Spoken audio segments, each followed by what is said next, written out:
if you're like me and the only day of the week that you can fish is a day where the conditions are terrible, windy, outgoing tide, and altogether rough conditions, then you got to do what I'm going to show you that's in the title. I'm going to go through everything about the Carolina rig from start to finish, setup, all the way to what I'm throwing in terms of the gear, to what I'm looking for and what I'm going to cast into, mainly the benefits of the Carolina rig, as well as just what worked for me specifically today.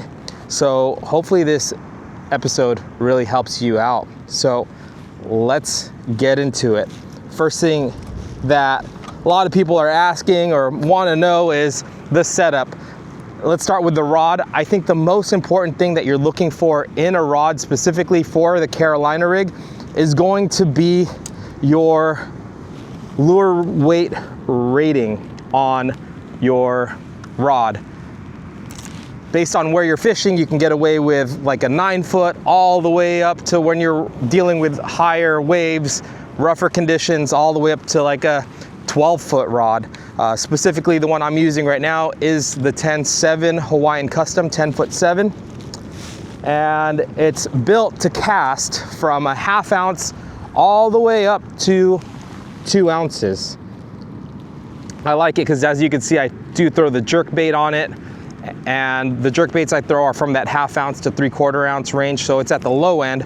But for the Carolina rig today, I'll be throwing a 1.5 ounce weight, so it's well within the lure weight rating of this rod. So if you are shopping for a rod, definitely pay close attention to that lure weight rating, because let's say, for example, you get something rated too high, like a 5 ounce, the rod you're looking at can throw up to 5 ounces. That's gonna generally mean that it's gonna be stiffer and it's not going to be able to load up that 3/4 ounce to 2 ounce bait or sinker for your Carolina rig that you'll be able to throw. So those are the parameters on the rod that I wanted to mention. I will go ahead and I'll leave a couple different options in the description below that you can look out for. There's the Okuma Rockaway, the Rockaway SP is a really good one. This one is the Hawaiian Custom and just allows me to throw jerk baits and the Carolina rig, but today again we'll go with the Carolina rig. For the reel, I recommend, if you're fishing really smooth or soft conditions, maybe the beach is way down south, you can get away with a 2500 series reel. And I would recommend from 25 series all the way to 5000 if you're fishing rougher water and you just want to have the most line capacity for the Carolina rig. As you step up, then those reels get bigger, heavier, and can't get that smaller weight, well, smaller in relation to other things like, let's say, crab snaring, where you have like a 6 to 9 ounce weight that you're hucking out there. Then you need like an 8,000 to 10,000 size spinning reel. But basically, what I'm using today is a 4,000 size spinning reel, and that gives me the best of all worlds because it's light enough for me to cast all day and not fatigue me. At the same time, it has a lot of line capacity, and the line capacity becomes important when you, for example, break off and you don't have as much line on your spool. If you went with like a 2500 series and you cast it all the way, your line capacity is almost down to the spool. Hopefully that makes sense. But on this, I can throw on a lot of braid, and if a fish pulls a ton of drag, I'm not worried. I have enough to let it run, pull drag, and then bring it in.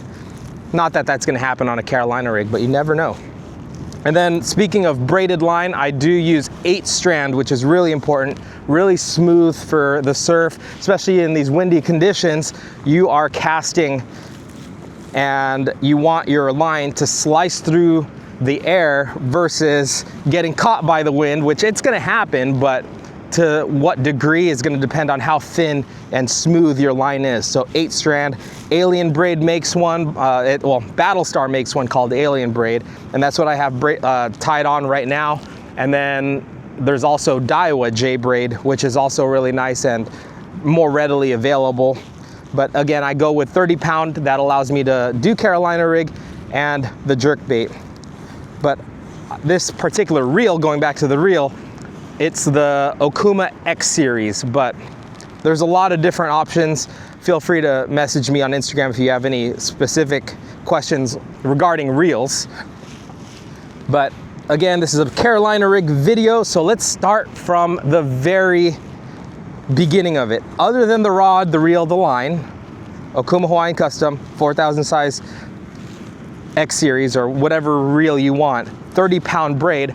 I'm gonna go from 30 pound braid to my 20 pound top shot.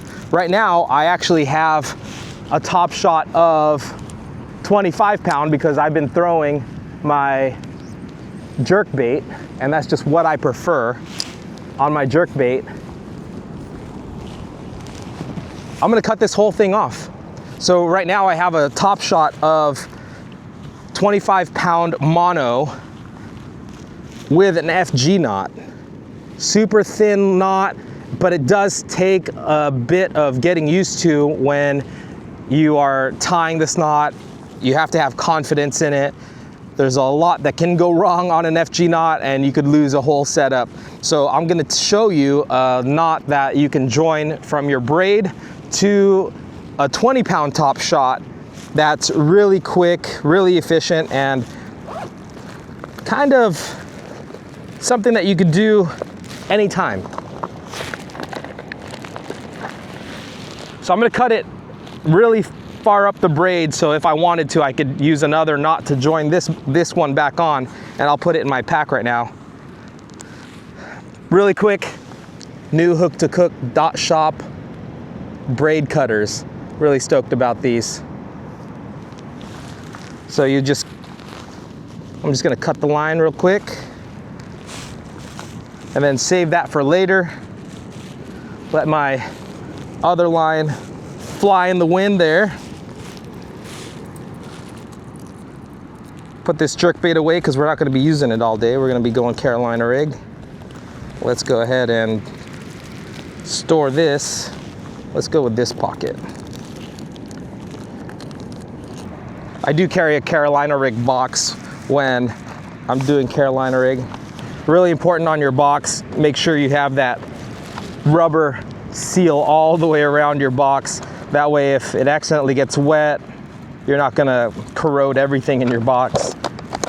Back to it's called the RP knot, or it's also known as the Alberto knot. Not really sure about the discrepancy about who created it, RP or Crazy Alberto, but it's a good knot. So hopefully you can see this. You fold that over, you fold this line over to make a bit of a loop like that. Again, hopefully you guys can see it. I'll also link a up close 4K video that I did to make this RP knot so you guys can see it. But there's my braid line, there's my mono, 20 pound mono. You go in through that loop and you pinch. Now you got two strands. You got the tag end right here, main line, and you're gonna wrap 5 times over both. 1, 2, 3, 4, 5. You wanna make sure you got a generous amount of braid tag end. Now you're just gonna wrap back up the other way. 1, 2, 3, 4, 5. And then you wanna wrap over the lines that went down the line and then wrap around them going up the line. And then you put it through that loop, you pull both lines, and that'll tighten it all the way down. Wet it, give it a good pull, and that is your RP or Alberto knot. The reason I put a top shot on is your braided line is, you know what, I'll just show you. I'll retie this off camera, but I'm gonna show you why I don't like using straight braid through my weight on a Carolina rig. So I'm gonna cut this off. I'm gonna cut this off and retie it off camera. But so you got your braid, right? Just super thin braid. Here is my 1.5 ounce sinker. How hard is it to get that thin braid through the lead? It's possible, there you go. Sometimes it's really hard though. And then also, when you're actually fishing it, sometimes that braid is so limp that it will tangle up and get stuck like probably like a foot away from your bead sometimes. So it really has a chance to tangle and wrap, especially in the surf, and then you get that action right there. So that's why I don't like using straight braid through a lead. It will work, you will catch some fish, but sometimes one cast or two casts, you'll start getting that action where it's just so limp that it can catch your Carolina rig. That's why I like using a nice mono top shot. If I was going to go with a knot that I was gonna throw for multiple sessions and I had time to tie it, and it's not like something that I'm trying to teach that's really quick, I would definitely go with the FG knot. And for those who know how to tie the FG knot, one trick that I've been doing that I learned from the tuna guys is I've been adding a drop of super glue on the FG knot to make extra sure that the knot doesn't come undone, because sometimes that can happen where the braid starts to lose its grip on the mono for your FG knot. So I'm just putting on a bit of this mono here, the 20 pound, not too much, but I want it in the guides of the rod. So now here comes the business end of your Carolina rig. What you're gonna need is your sinker. You can go from 1/4 ounce all the way up to 3 ounce, and they have to be a bullet weight or an egg weight is what we call them as well. Egg weight. It's got a hole right down the center of this lead. So as I mentioned earlier, your mono is going to be a lot stiffer, and it's going to go through that hole really easy. Boom. And since the mono's stiffer, it has less of a chance of tangling up on your sinker. So sinker goes on first. Next, you're going to go with a bead. It doesn't really matter what the bead's made of. You can have glass, you can have plastic. This one, I believe, is a 3mm. They make them 5. Those will work too. It's not super crucial. You can go really big, really small. The only thing that leader or that bead is there is to protect your leader or your line from getting beat up by your sinker on the swivel and then eventually breaking your knot off. Some people like using glass because it makes sound and it clicks against the sinker and your swivel, and they say that it can attract a bite, but these are plastic. Same deal. These especially are really hard to get braided line through. I know it's possible, but I just don't like dealing with tangles and anything that can go wrong while I'm fishing. I mean, I do all of this and spend all this time getting ready, and you're already fishing, and then you run into things that are easily solved, like using a mono top shot or things like that. Next, you're gonna get a barrel swivel. Again, size isn't super crucial. I believe these are like size, I don't know, size 4, size 6. Barrel swivels, just eyeball it, I guess, when you're out there. It's kind of like hooks where there's no universal size. In terms of knots, I do like tying the uni knot. I'll leave links of all the knots or the knots that I'm using as shorts that I made So uni knot. Go ahead and cut that off. Be sure to make sure the tag end falls in your backpack or in your tackle box. So there you go, just so you see it. First, egg sinker, next, bead, next, your swivel. Now let's take up to 5 feet of leader. A lot of people trip out that that's how much line I use. Almost 5 feet or around that. And mainly that's just preference. I just feel like that longer leader lets it have a more natural presentation, wave around in the surf a little bit better, and it just really has given me better results. It kind of floats off the bottom a bit higher too. It allows for that. As you can tell, this episode tutorial is gonna be pretty in-depth. I really want to cover everything that I think of when I think of the Carolina rig and when I actually fish it. So hopefully you appreciate that.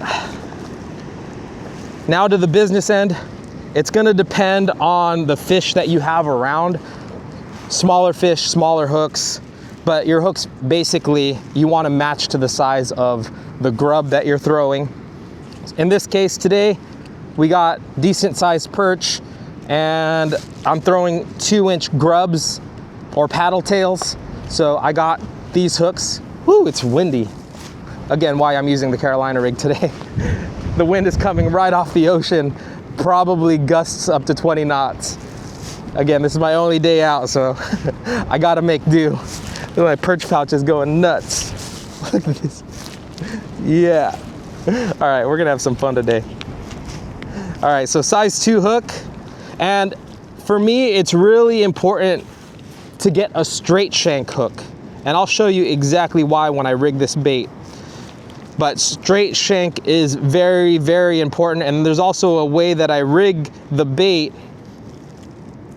that I realized what was happening. I'll show you that as well.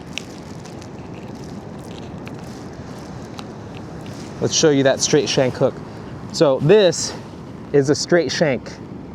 There's other hooks known as octopus hooks that the eye is bent out so that you can snell. You can go in through the eyelet, snell through, and it'll still keep that hook straight. When you're Carolina rigging, that bend works against you, and it can catch water and it'll spin, and your bait's not gonna have a very natural presentation. Having that straight shank is very, very important because it keeps your bait straight, and when it's going through the water, it actually swims downward. And when I rig my bait, I'm actually gonna rig it hook point down. The weight of the hook is actually going to make it swim like that.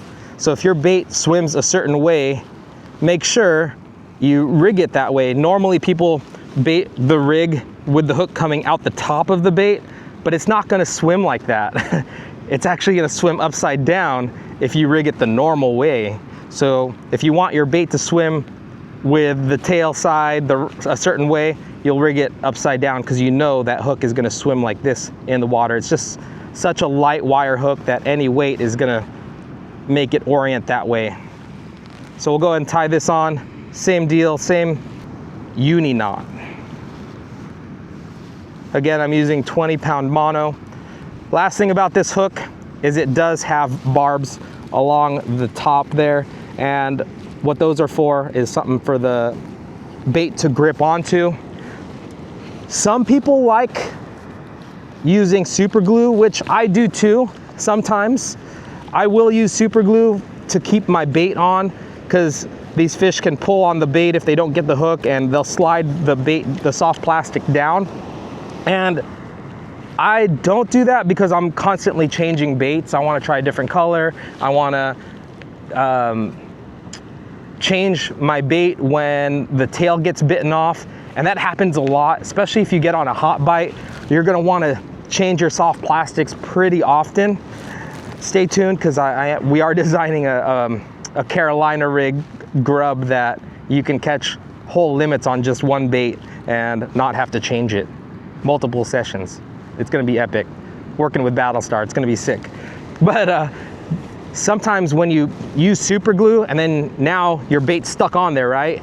You get your tail bitten off. All right, now I wanna change it. When you pull that bait off and put it away, you're gonna have the super glue residue there, and you're gonna have a bunch of that soft plastic stuck on your hook. Now the next bait that you put on there is gonna it's gonna have a bigger hole and might come off a little easier too. I mean, those are the details that I think of when I'm out there.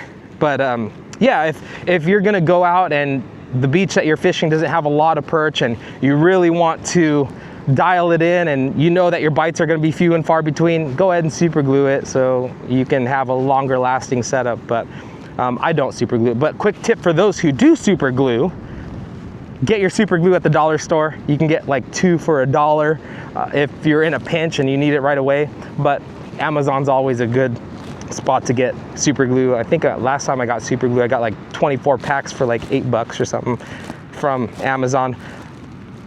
Some people like using the gel so it doesn't drip everywhere. Some people like using the liquid. It's all preference. I use the liquid for my FG knots. I'll go ahead and use the liquid super glue. All right, the super glue tangent is over. Now it's time for the soft plastics. So the most popular soft plastic for Carolina rig that you guys can see, especially here on YouTube, is the Gulp sandworms. Those are the most popular soft plastic for surf perch. There are basically 2 styles. Actually, no, hold on, I'll take that back. There's like 4 styles. There's the sandworm. It's more of a worm imitation, straight with the ribs on its body. And then you got your curly tail grubs. You also have paddle tails. And then now a lot of manufacturers, those DIY guys, have been making a lot of the crawfish imitations, which have been proving to be very, very good. And today we're gonna start with a paddle tail. This is a JL Baits, but what I wanna show and highlight is gonna be that color. This is the go-to color for surf perch. It is known as the motor oil red flake, or morph for short. So this is actually a bait by JL Baits, and he actually worked with Honey Badger to create this mold. And then he's actually gonna be coming out with a 2.2 inch pretty soon, which I'm really excited about. But there are a lot of different options. So this is that crawfish option I mentioned earlier. This is got 2 appendages. This one's in another color that works really well sometimes, is synthetic oil, but see how it has the flaps? Those 2 will flap around in the water. And these do really well also, so I'll keep that in my pocket as well as I fish. Once we get on the water, I'll talk more about the retrieve and the different things I look for in the water. So as I mentioned, this bait orients this way, where the paddle tail points down, right? And I mentioned earlier that I want to rig it where the hook goes down, because that's how it's going to swim ultimately. So let me rig that really quick. You want to make sure this goes on straight. Make sure it doesn't get on crooked or kinked or anything like that. So you want to eyeball your hook as it goes into the body of the bait, push, and let it come out. Not too close to the tail, because you want that action. And then you go ahead and slide it up. You could even slide it up over your knot. I like doing that sometimes. But see how the hook is pointing down? That's how I want it. And then that's how the tail is supposed to be oriented. So that pretty much does it for the setup. Just to recap, soft plastic, grubs. You can use your paddle tails. You can use your crawfish style or sand crab style baits. List your favorite down in the comments. This helps share it with the community. 20-pound leader right here. And the reason I like using 20-pound is it tangles a lot less. The stiffer your line, the less chance it's gonna tangle. I've gone as light as 6 pounds or 8 pounds, and when it's in this surf conditions, it can tangle really, really bad, and you have no choice other than to cut it.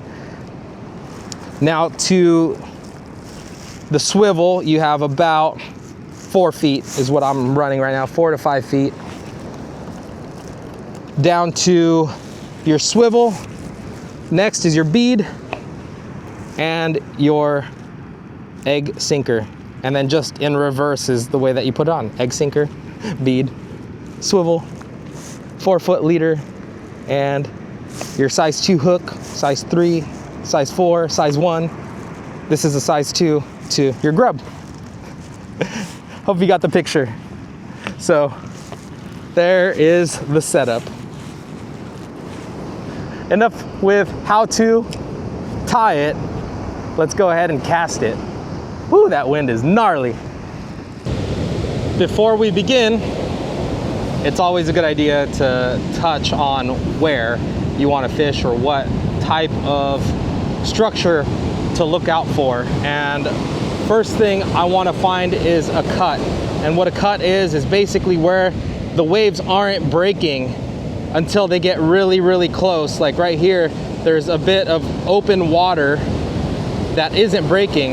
And what causes the waves to break is structure called sandbars that rise up off the bottom and force that water up as it comes in and forces it to crest and break, like right here. So there's like a what's known as a lip up close, but here there is no breaking waves whatsoever, which tells me that this is a cut right here.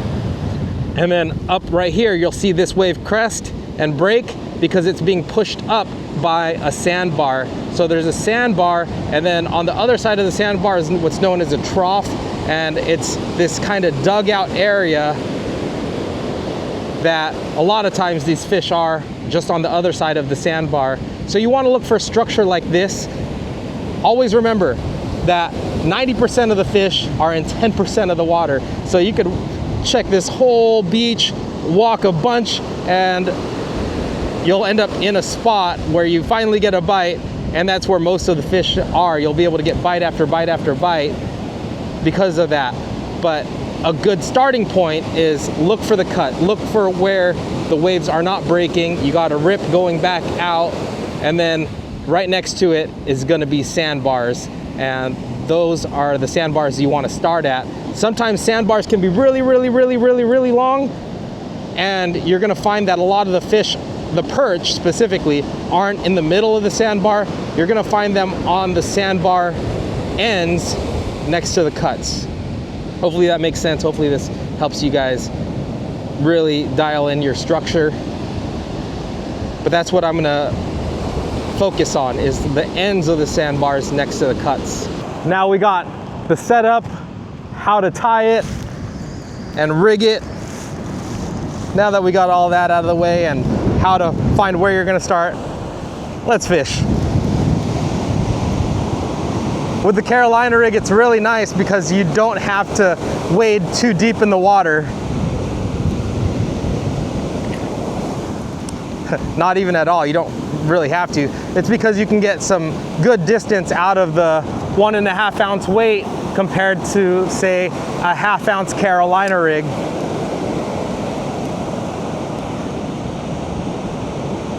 When you're facing conditions like this, it is nice to keep your rod tip up to keep your line off of the water. And what you want to do is you just want to constantly retrieve. You don't want to retrieve too fast. You don't especially, oh, I got one. You especially don't want to leave it just sitting there, because what's going to happen is leaving it sitting there, you're going to end up having it tangle.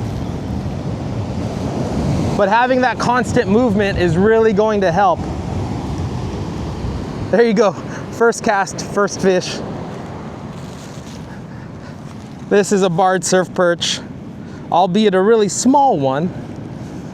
That is what we're after today. And that's the beauty of the Carolina rig also, is your success rate is pretty high. You're gonna catch fish regardless of size. So once you achieve success with the Carolina rig and you want to challenge yourself more, you'll jump to the jerkbait, which is the next logical move. Limit on these guys is 10, and there's no minimum size, but you guys see the gold bars, that's why they're called barred surf perch. This one's going back. First cast, first fish, not bad.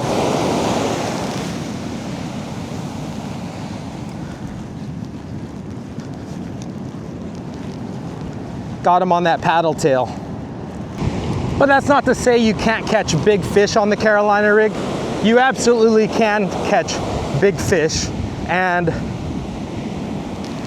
there's a lot of proof out there. I got buddies who catch striper on Carolina rig. You can catch the big perch too. Big perch don't get big by being stupid, and sometimes the smartest meals to eat are going to be those bite-sized Carolina rig fish, or little pieces of worms or sand crabs. Elephants eat peanuts too, but you will be weeding through a lot of small ones. But again, the retrieve is nice and consistent, constant. Don't let it sit. Only time you let any bait sit is on bait and weight, where you're using a triangle sinker, or another method to get them to would be a fish finder rig, where you will use a pyramid sinker. But in this case, Carolina rig, you just drag it on the bottom, and you want to feel bottom contact.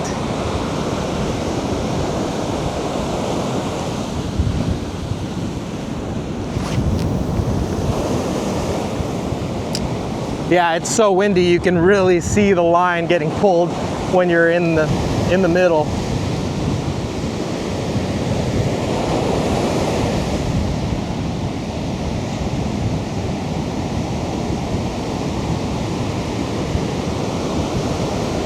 Yeah, you can really see the cut to my right. Another thing you want to look out for is going to be wave power.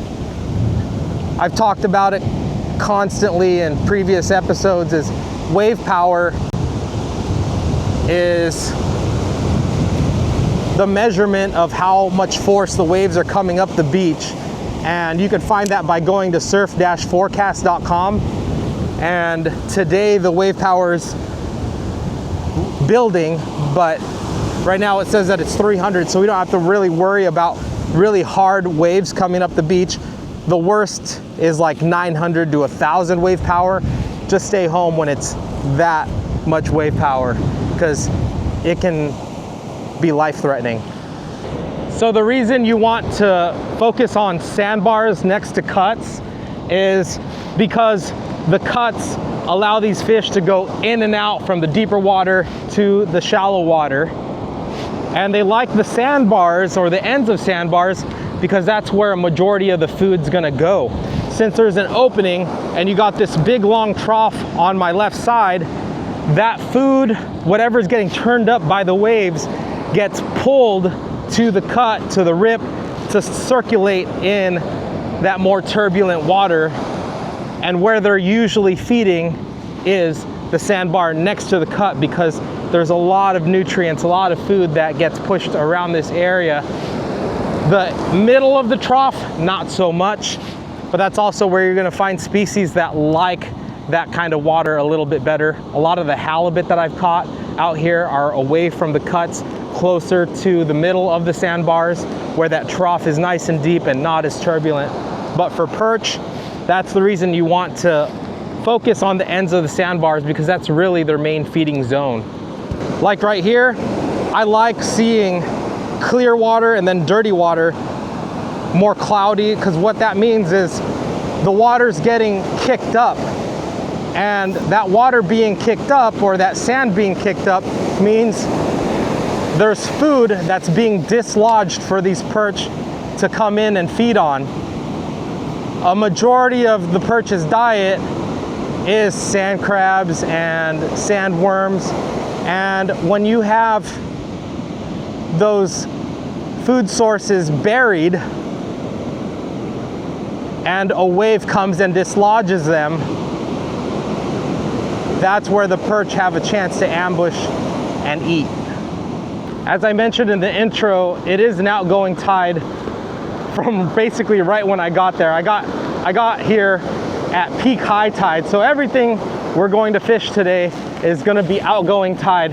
That's another reason I decided to go with a Carolina rig, because as the water recedes, the area that these perch are going to be consistently farther and farther and farther out.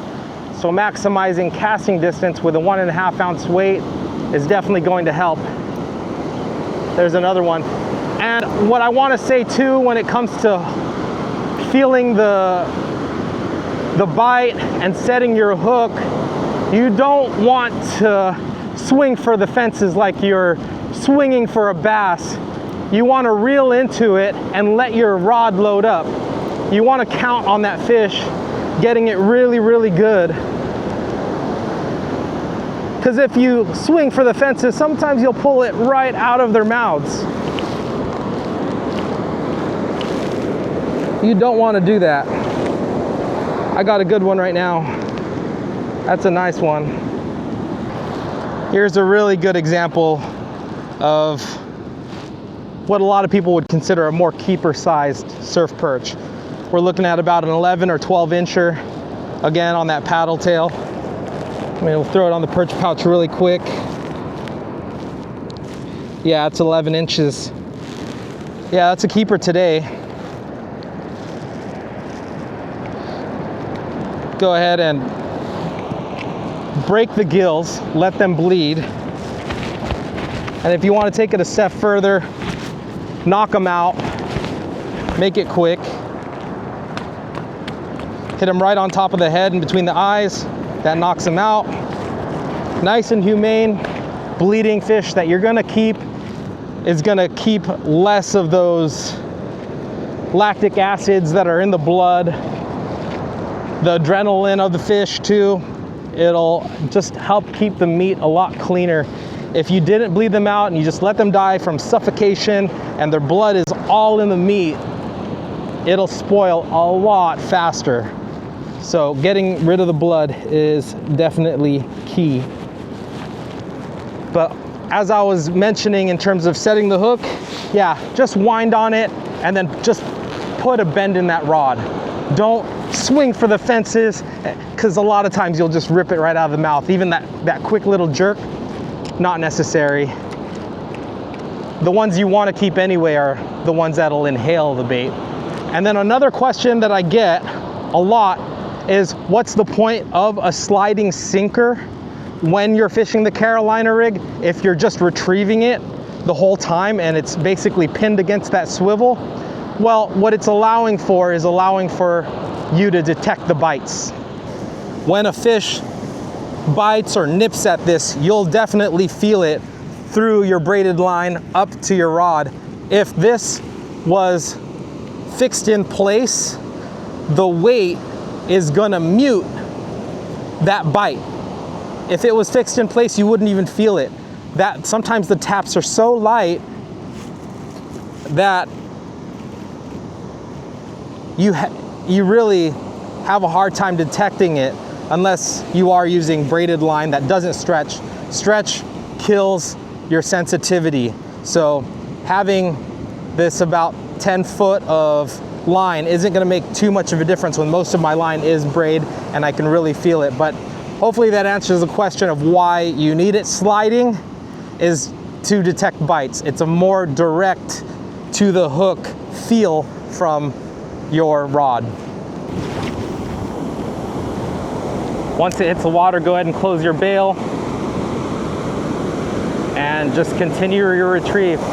Again, going with hook sets. Once you just feel that pressure of the fish just kind of easily sweep into it to bury that hook. That's going to be your best bet, not to miss any of the hook sets. And don't horse them in too much.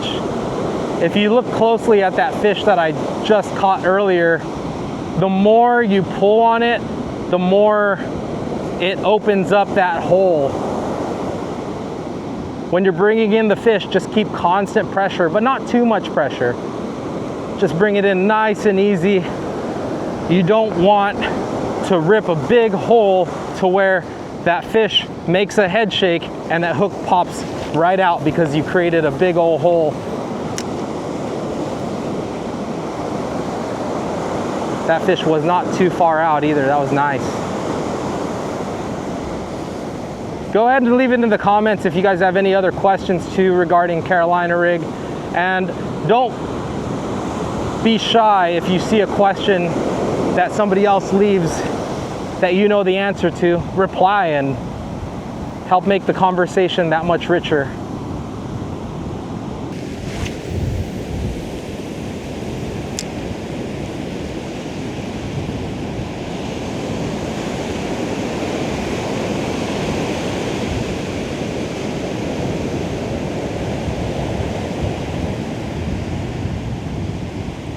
There's another one. That's a good one.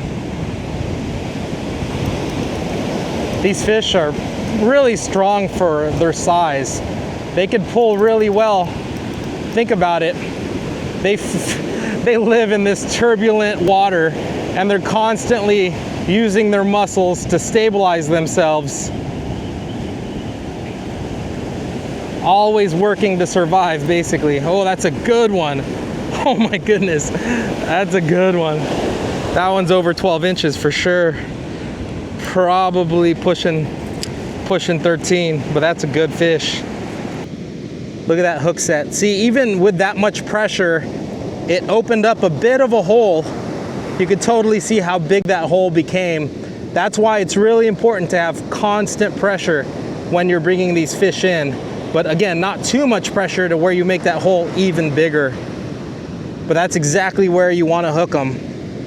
Right there, or if it was upside down and in the bottom lip, definitely good.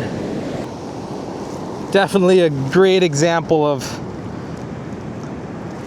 what a nice barred surf perch looks like. On that motor oil, red tail, or red flake paddle tail. Awesome. So I moved a little bit more into the sandbar coming this way. The original cut I was showing you is a little bit farther that way. Let them bleed out while I fish. Let's catch another one. Again, limit is 10. And I will say, depending on when you're watching this video and doing a lot of your fishing, sometimes you will run into pregnant ones. It's not illegal to keep the pregnant ones, but if the pregnant ones end up having babies in wherever you're keeping them, in your cooler, in your bag, if they have babies and DFG stops you, they can technically cite you if you have more than 10, even just the babies. Each one of the babies counts. Doesn't matter what stage of life they're in, if they're fully developed or if they're really tiny. If DFG wants to stick to the rules, black and white, on the regulations, they'll count each one of those babies as an individual perch. So just be careful. Speaking of babies, they do give live birth, which is really unique for a fish. And it does make sense. Being in this turbulent water, if you lay eggs, they're just gonna float off or get eaten by something else. It's best to have these babies fully able to swim when they come out and get right into that surf zone. There's another one. Another question too is, when do you use what colors or what different baits? The paddle tail's always a good idea. Just the downside is a lot of the times you'll get the tail just bit off. There's another one. not really. Yeah, you know what? We'll go ahead and keep this one. This one's right there. This one's probably a 10-incher. We'll keep this. But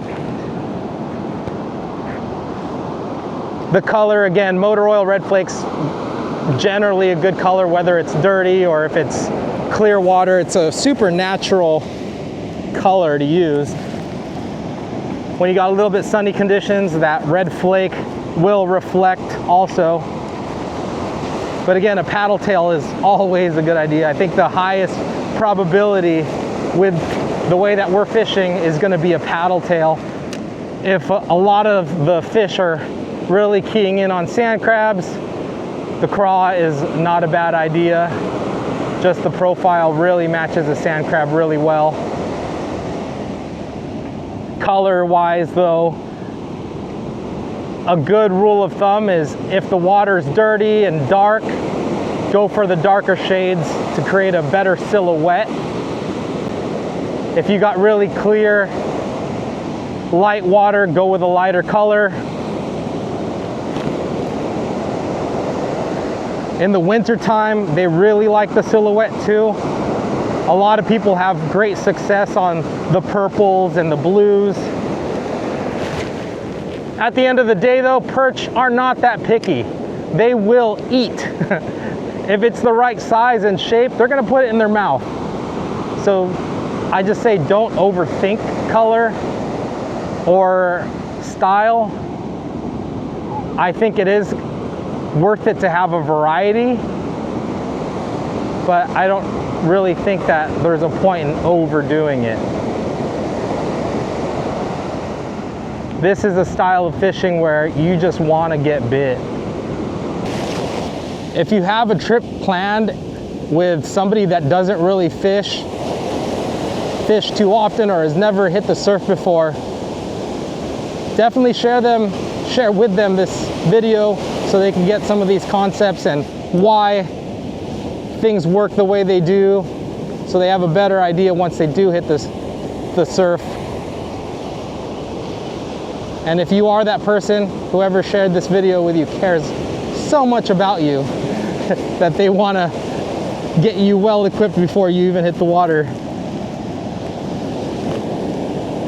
But this is such a nice beginner-friendly technique because it's just cast and wind, and it really starts to teach whoever's fishing about how the waves move, where fish like to stack up, and it's just, you get a lot more success than throwing the jerk bait, which we do like to do on this channel. Most of the time we are throwing the jerk bait, but especially days like this where it's super windy, this is pretty much your only option to get bit. But you have such high probability of catching fish. Especially if you're taking your kids out.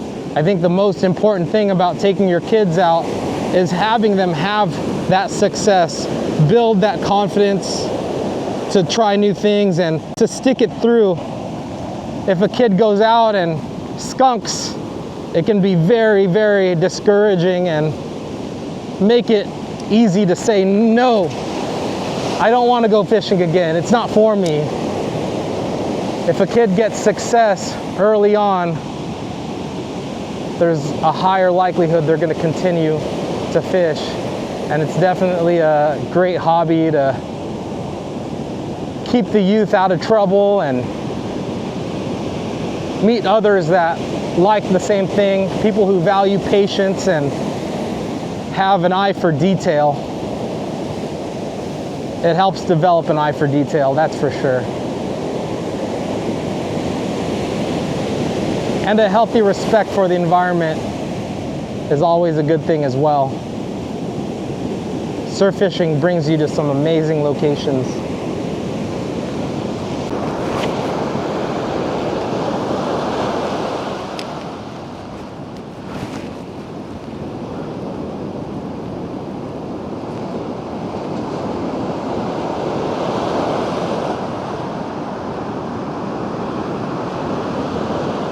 And even if this is basically a cast and retrieve type of presentation, you can always incorporate pops of that sinker to help trigger a bite. Just add some variety. See if they like it faster, see if they like it slower. All depending on what the conditions are presenting you. Oh, just lost one. Right now the current's not too bad, so I have a lot of options in terms of what I'm able to do. Look, I just got bit and it folded the paddle tail. You always want to keep an eye on your bait, make sure you don't cast it out while it's all fouled up.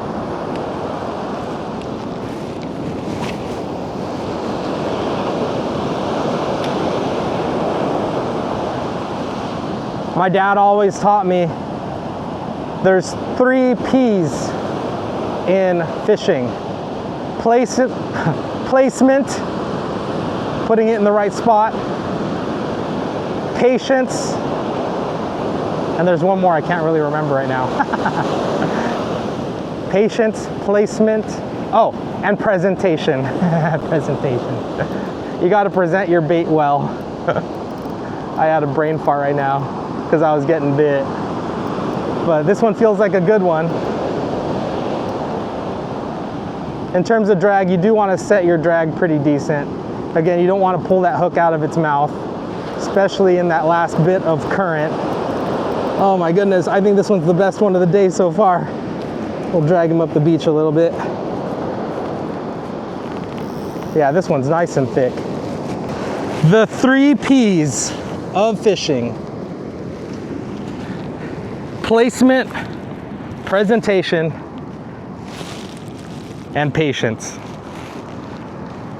Right now, I don't really have to practice patience much because I'm getting bit on every single cast and getting fish probably every other cast or so.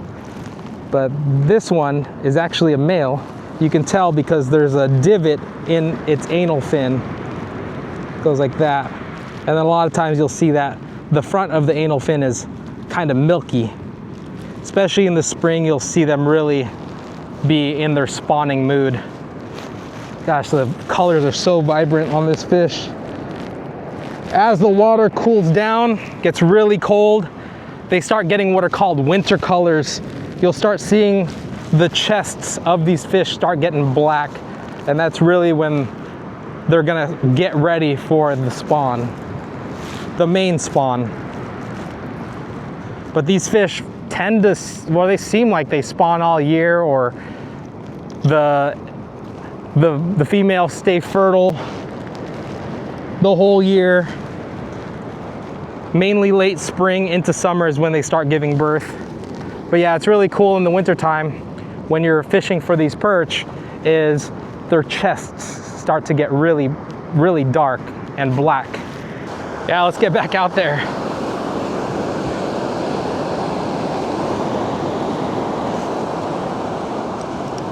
These fish are not far at all.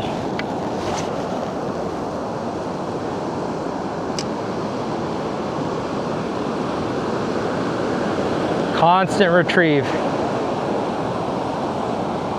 And again, just keep an eye out right before or right as your sinker hits the water, close your bail.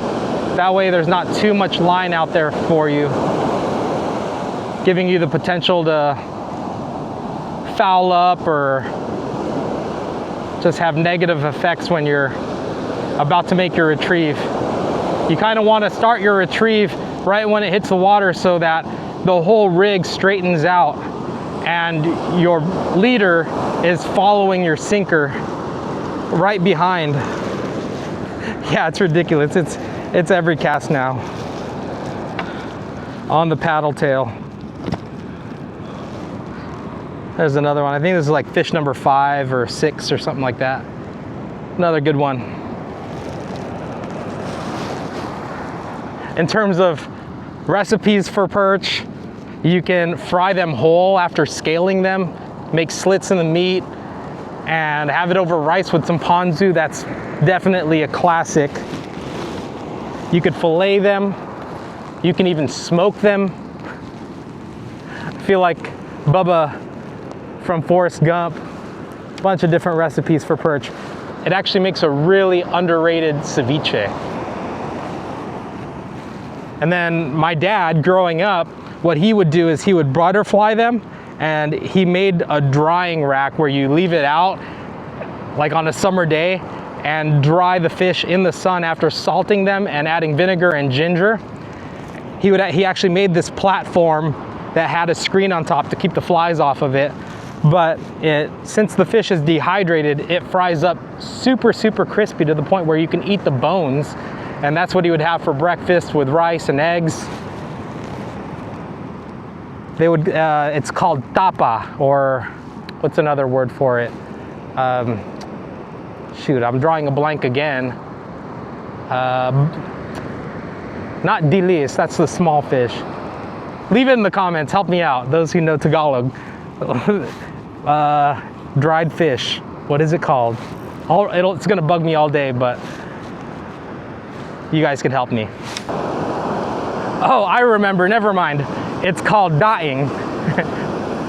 Or another one is bulad, but I think bulad is dried squid, prepared the same way. It's just another protein that you can have with your eggs and rice, dried squid or dried fish. That's one thing I really want to get into too. I want to try it. I want to try getting into dry aging fish. It ties into bleeding them out, but keeping fish a long time used to be taboo. But if you have a controlled environment where you're controlling the dryness of the fish, these fish can last really long in your fridge. You don't have to freeze your fish immediately. In fact, the more water you can pull out of the fish, the longer it will keep.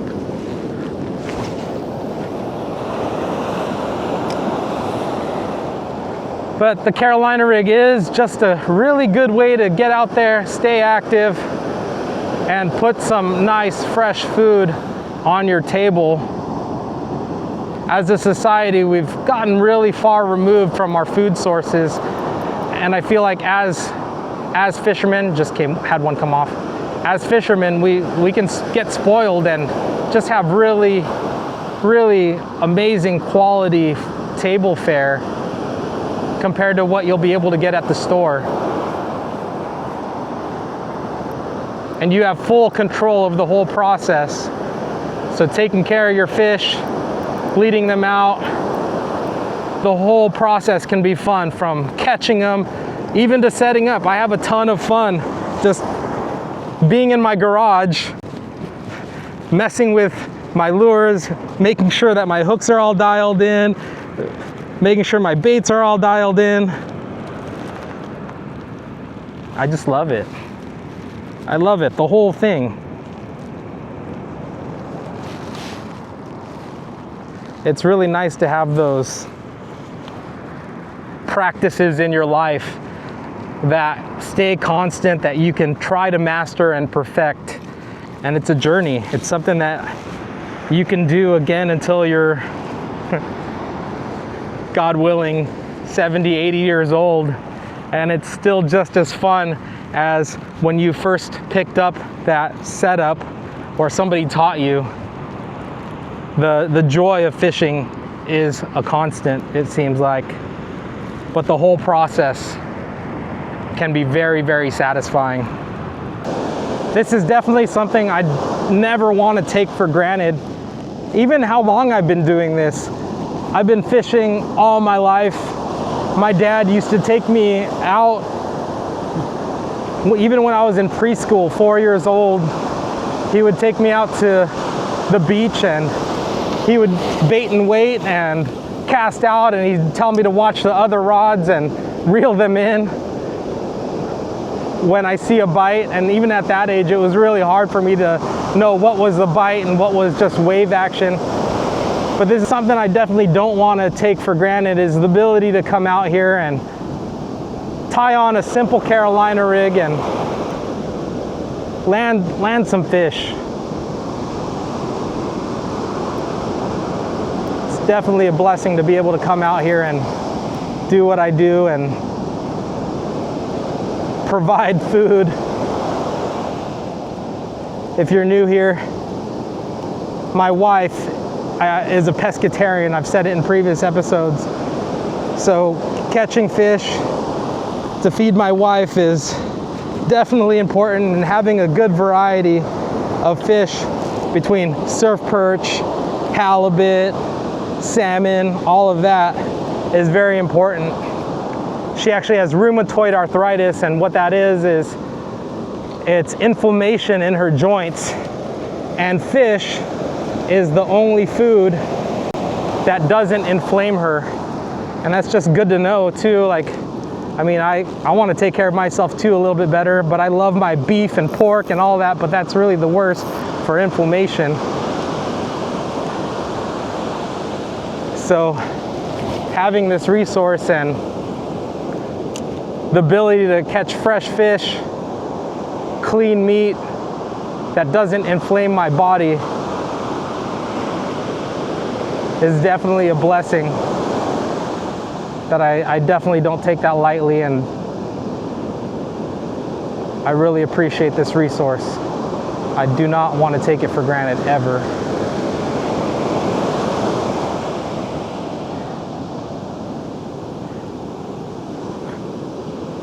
You know what, I think it's a good idea probably to count how many fish I have.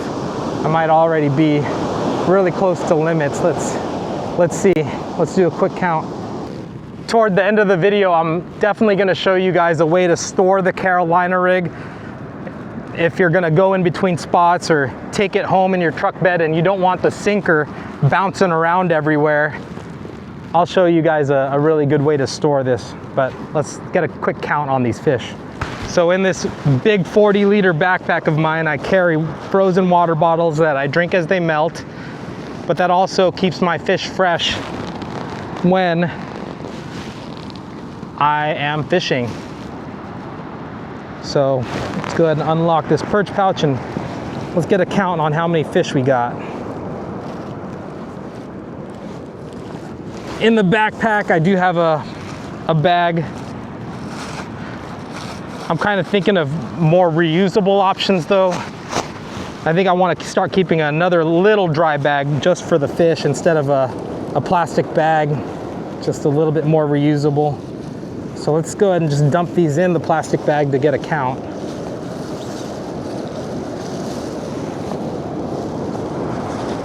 Dump them right in like that, put the perch pouch back. We got, how many heads do I count? I count 1, 2, 3, 4, 5, 6, 7. 7 of varying size. Beautiful. So that means 3 more fish.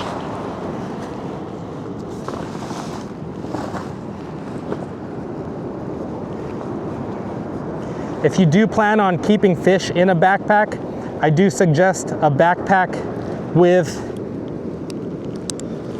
a waist strap. What that waist strap is going to do is it's going to take the weight off of your shoulders. And when you're casting and using your shoulders a lot, it's really important to minimize how much weight you have on your shoulders there. So there you go. All right, empty perch pouch, 3 fish to go.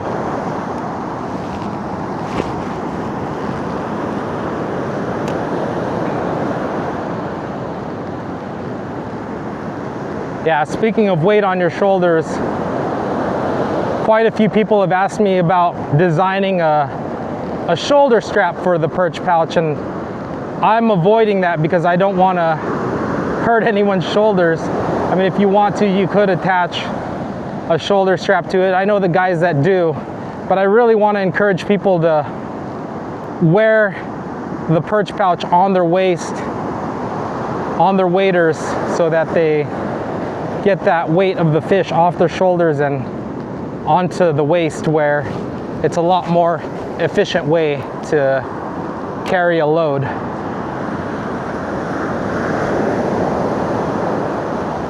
But yeah, 3 more fish to go. I don't think it's going to take long. going with this Carolina rig today was definitely a great idea based on the wind. When I got here, it was howling. And if you're facing the wind, you could feel the sand just sandblasting you. Really rough. Working a Carolina rig is not too different than trolling for trout or salmon or something, except the only difference is you're right above the bottom. You just want your retrieve to impart action on your bait. And since it's a paddle tail, as it moves forward, that paddle tail is just moving in the water like that. Or if you're throwing something with appendages, like the Z-Man crusties or the Gotham Baits crawfish, those flaps really move well in the current. So that's what's really causing the action, is your retrieve. When you're fishing for perch, don't really stop your retrieve until you're really close in, because sometimes these fish are right in this last wash right here. A lot of my bites today came in just a couple feet of water. Man, not bad. So here you go. I got a little bit of a tangle here, but this is really my first kind of bad tangle of the day. And when I say bad, it's not that bad. But also I want to show you something here real quick. It's pretty phenomenal. Pretty stoked about this. I got my first tail bitten off. Look at this. I've caught 7 keepers and released a few, and that was my first time that the tail's actually bitten off. Look at that. That's pretty cool. That just means that there's quality fish in this pocket that aren't small and ripping these off. But I'll go ahead and change my bait for the first time.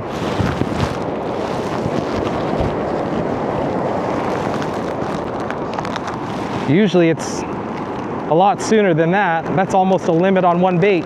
Pretty good. These are pretty durable.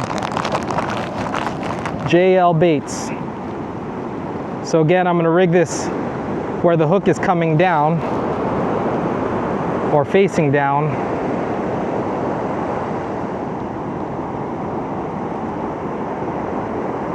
Because it's going to swim right side up still.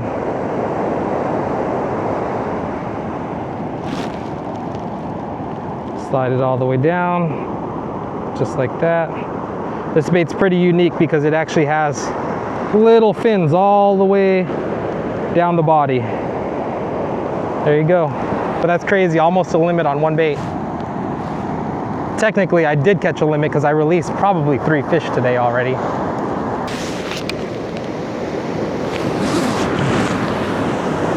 But yeah, if I was throwing lighter line, let's say 8-pound test or 6-pound test, since I'm using 20, I am not getting as much tangles because the line is stiffer. So sometimes that stiffer line works to your advantage. But if you're fishing like LA County beaches, Ventura County beaches, where the waves aren't too crazy and you want that really natural presentation, going lighter can make sense. Like a 3 ounce sinker, or I'm sorry, a 3/4 ounce sinker with like 10-pound test would also be very good. Or even if you wanted to drop down to 8 or 6 if you're fishing a Carolina rig for Corbina, something like that, where fish are really, really line shy. But in this turbulent water and the species barred surf perch, they are not line shy.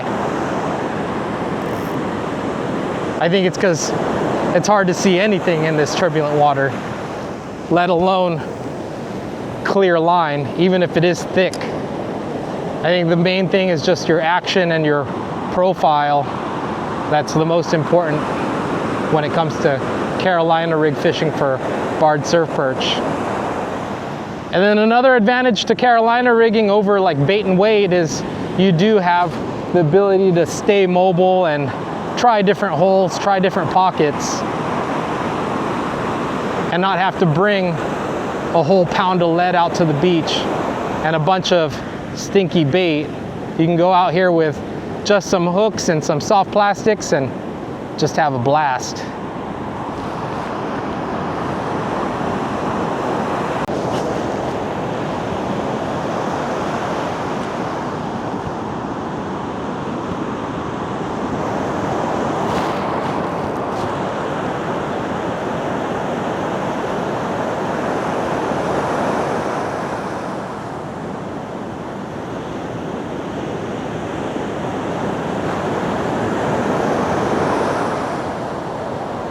Ooh, that's a good one.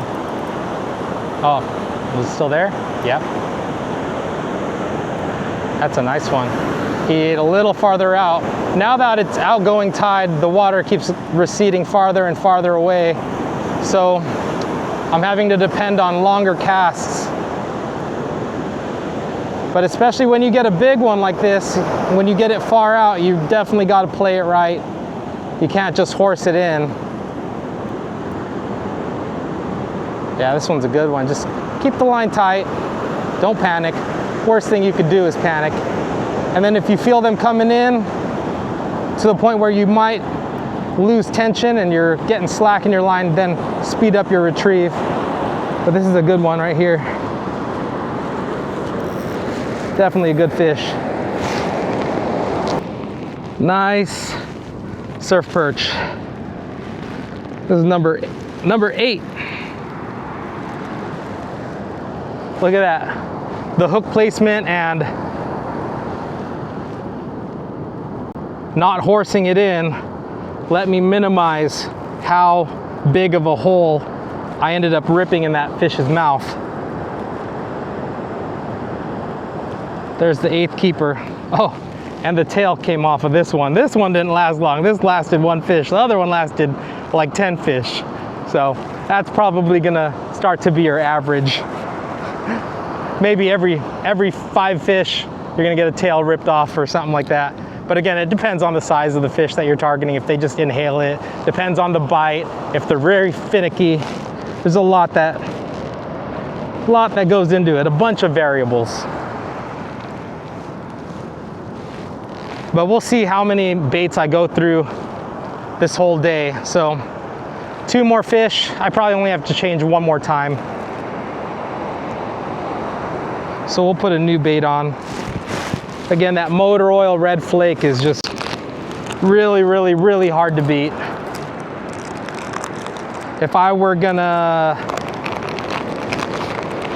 just start, I would start with motor oil paddle tails, motor oil crawfish if I wanted to keep experimenting.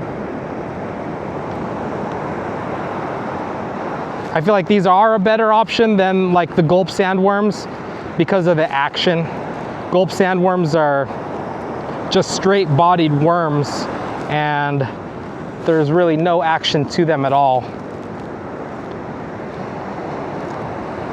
But they get bit. All we need is 2 more for the limit. But as I mentioned earlier, as the tide goes out, these casts need to be a little farther, which, yeah, I feel like maybe if I was throwing the jerk bait, I might be able to catch fish, but since it's windy, it really reduces that option. And even on a good cast, when it's windy, you're only getting like 10 yards or so. So as the tide goes out while throwing the jerk bait, you really have to rely on distance. But when you're throwing the Carolina rig, your casting distance is much farther because it's heavier and it stays really streamlined. Oh, there's a good one. Oh, he came off. Didn't really get it well. Actually, those ones came close.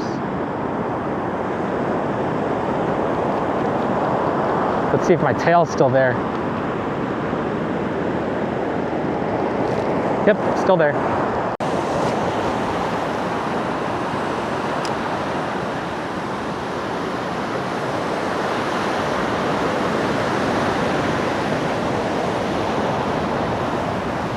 Ooh. Oh, that's a good one. Stay on. Stay on. Stay on. Yeah, just take line when you can. Don't rush them. These fish really know how to use their bodies in the surf zone. Took a couple clicks of drag. This is definitely a good one. This is definitely a good one. Oh yeah, that's a good one. Woo-hoo-hoo. Yeah, that's a nice perch. Nice. Fish number 9. Ate it really, really well. This is how you know your retrieve speed is on point. When they eat it really well. You guys can see how that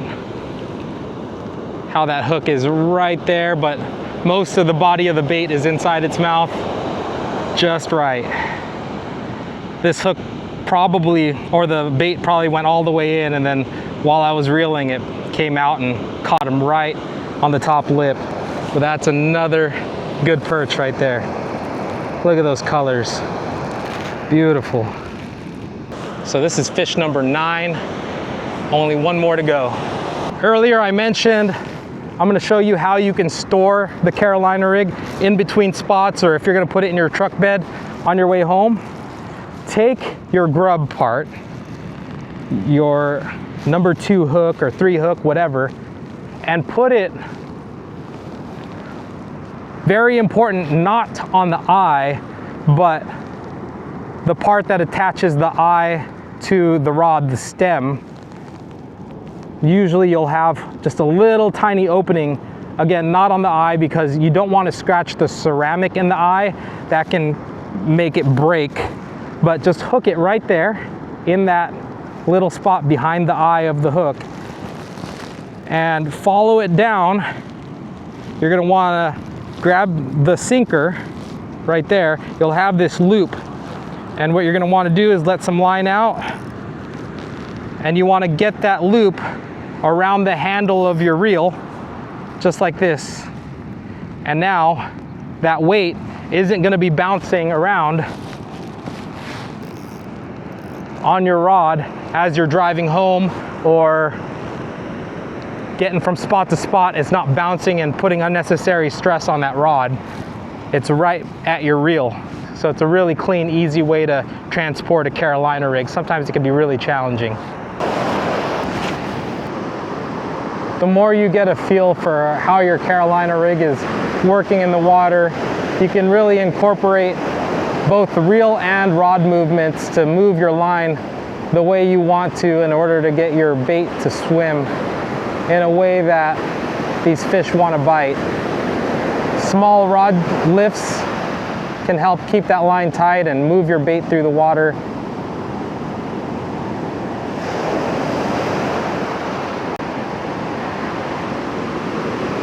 Making that grub or paddle tail really irresistible to these fish.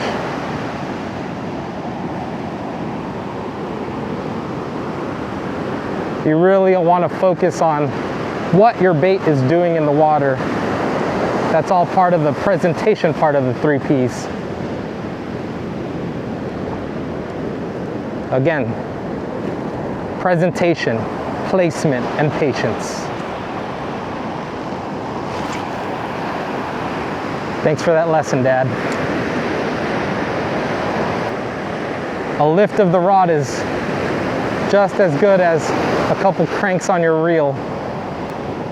Come on, one more. We just need one more fish.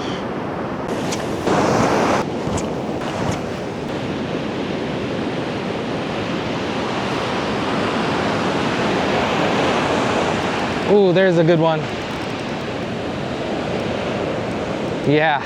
See, the rod just loaded up. I was just bringing in the bait, normal resistance, and then it just got heavier and heavier. So then what I did was I just sped up my retrieve a little bit, raised my rod tip a little bit, No big hook set. Oh, that is a great fish to round out this limit.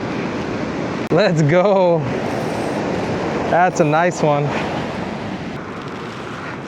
Again, I think it only took me 3 baits to get the whole limit, catching and releasing, but keeping the bigger ones. But yeah, that's a good one.